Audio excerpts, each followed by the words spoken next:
샬롬, 우리 주 예수 그리스도께서 주시는 은혜와 평안이 함께하기를 축복하고 또한 기도합니다.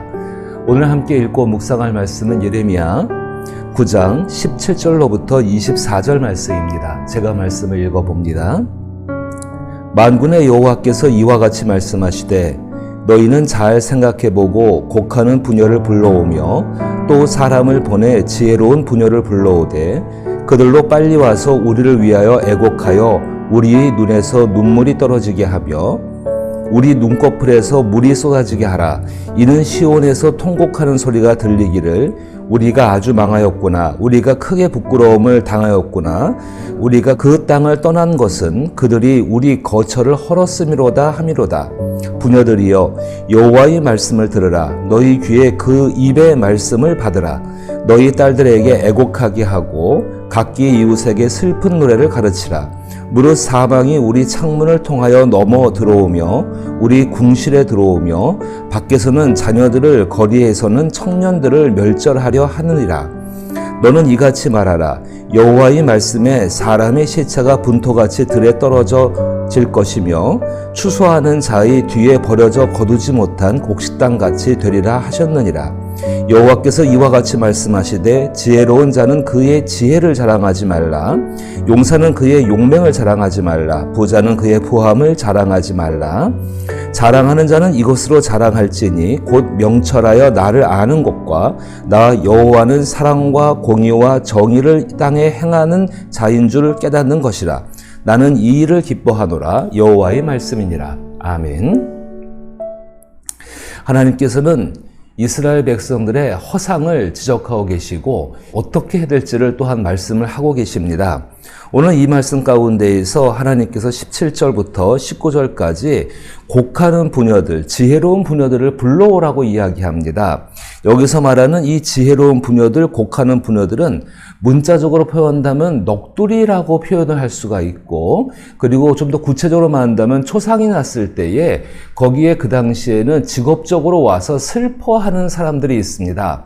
그 사람들이 그 초상집에 와서 슬퍼하는데 대가를 받고서 슬퍼 울고 있는 것입니다. 그 우는 것이 진심이 아니라 정말로 그들의 직업상 그 일들을 하고 있는 것입니다. 하나님께서 하는 부녀를 불러오며 사람을 보내 지혜로운 부녀를 불러오라. 정말로 그 곡을 지혜롭게 잘하여서 그 분위기를 잘 띄우는 사람을 불러와서 곡을 하라고 말하는 것입니다. 왜 이렇게 하실까? 그렇게 해서라도 너희 앞에 주어진 고통과 너희 앞에 주어진 환난과 너희 앞에 주어진 징계가 어떤 것인지를 깨닫고 지금이라도 회개하고 돌아와서 하나님을 알라라는 그 의미입니다. 제가 18절과 19절을 읽어보면은 그들로 빨리 와서 우리를 위하여 애곡하여 우리의 눈에서 눈물이 떨어지게 하며 우리 눈꺼풀에서 물이 쏟아지게 하라. 이는 시온에서 통곡하는 소리가 들리기를 우리가 아주 망하였구나. 우리가 크게 부끄러움을 당하였구나. 우리가 그 땅을 떠난 것은 그들이 우리 거처를 헐었음이로다 함이로다.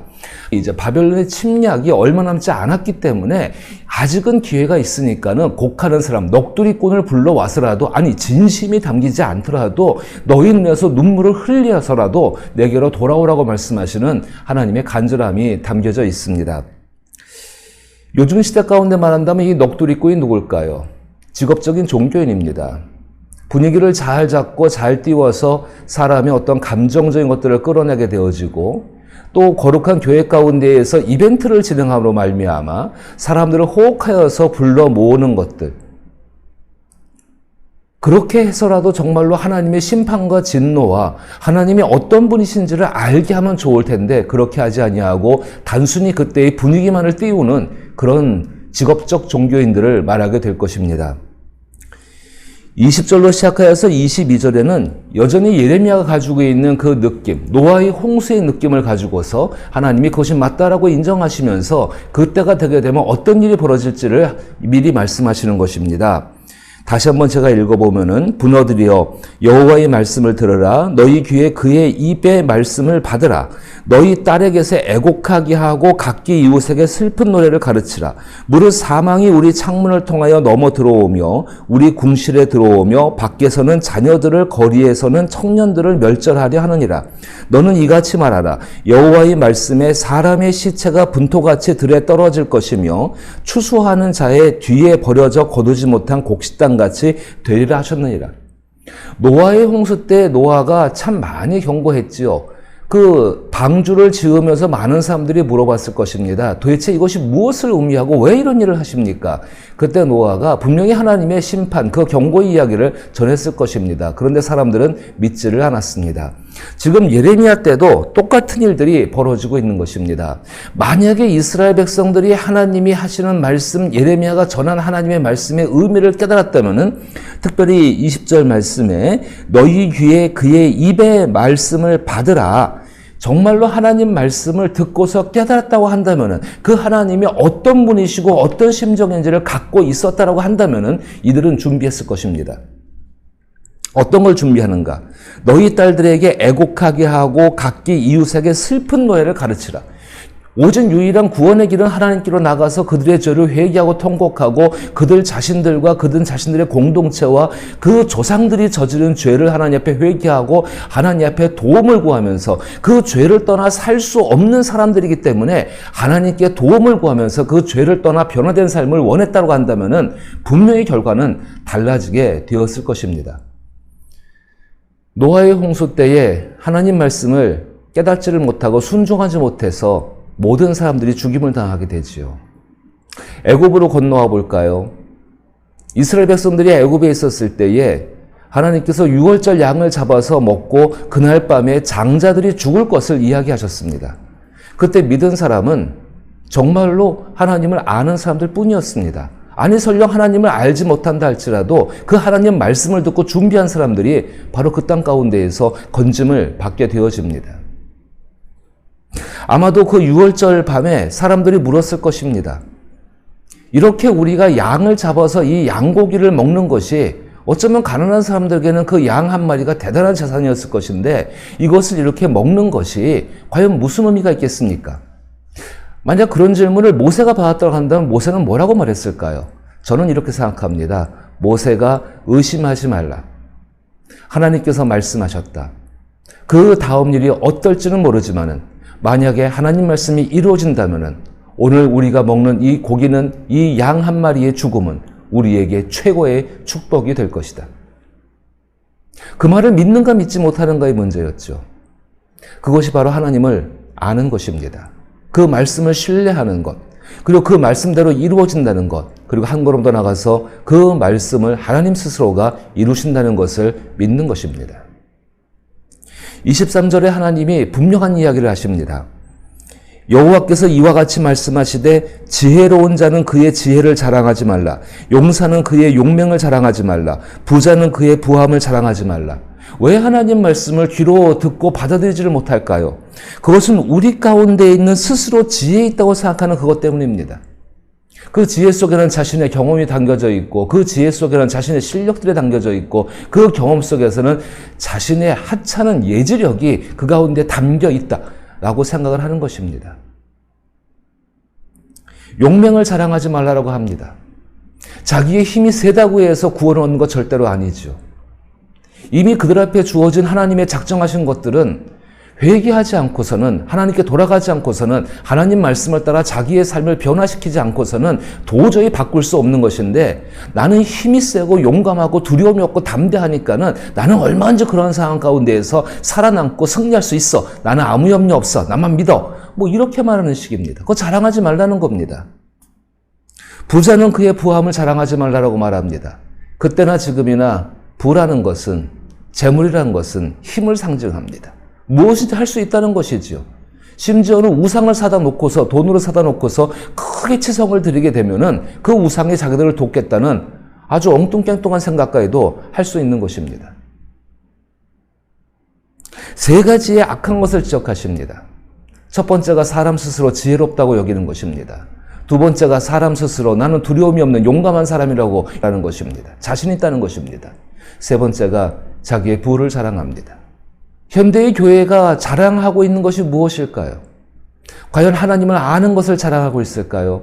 그 하나님을 아는 것 때문에, 그 알고 있는 하나님에 대한 것 때문에, 예수 그리스도 때문에 자기의 삶을 변화시켜가는 그 삶을 자랑하고 있을까요? 아니면은 교회가 가지고 있는 오래된 축적된 경험들, 거기서 나오는 지혜롭다고 말하는 교회를 슬기롭게 운영하는 그런 것들?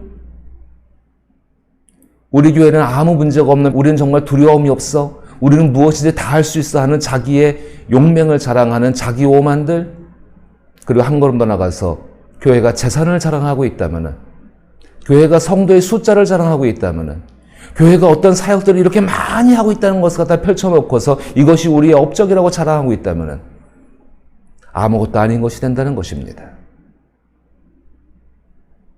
오히려 하나님께서는 24절 말씀 가운데에 자랑하는 자는 이것으로 자랑할지니 곧 명철하여 나를 아는 것과 나 여호와는 사랑과 정의와 공의를 땅에 행하는 자인 줄 깨닫는 것이라. 나는 이 일을 기뻐하노라. 여호와의 말씀이니라. 두 가지를 하나님이 기뻐하신다고 말씀하십니다. 명철하여 나를 아는 것이라고 먼저 이야기하십니다. 명철해질 수 있는 것은 많이 공부하고 많이 지식을 얻고 많이 성경을 탐독하고 그럴 수 있죠. 하지만 이 명철이라는 단어는 깨달아 알아서 느껴진다라는 의미를 가지게 되어집니다. 다시 말해서 인생의 삶 가운데 계시는 함께 하시는 그 하나님이 어떤 분이신지를, 그 하나님의 인격이 어떤 분인지를 깨닫고 그 인격대로 살고자 할 때 자기 삶 가운데 경험되어지는 것이 바로 명철입니다. 명철은 성령이 주시는 은혜 중에 한 가지죠. 그렇다면은 그 명철의 영이신 성령께서 하나님의 인격을 닮아가기 위해서 하나님 말씀대로 살고자 하는 사람을 도우시는 것이 그 가운데 있다라는 것입니다. 왜 도우시겠습니까? 하나님이 기뻐하시기 때문에 돕는다는 것입니다.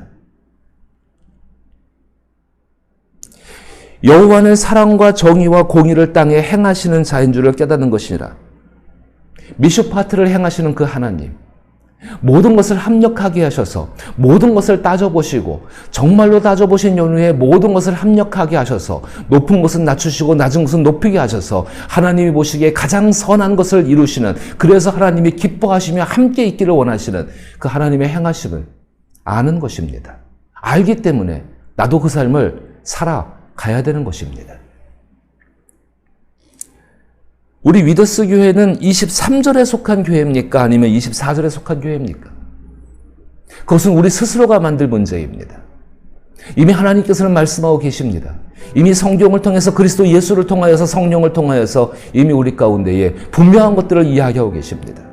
그럼 이제 우리는 선택해야 합니다. 23절을 선택할 것인가? 지혜와 모든 것이 잘 되게 만들 수 있는 방법이 있다고 자랑하는 것과 용맹과 그리고 우리의 부를 자랑할 것인가? 이미 우리는 그것이 헛되다는 것을 다 깨닫고 있습니다. 그럼 이제 우리가 힘쓸 것은 무엇이겠습니까?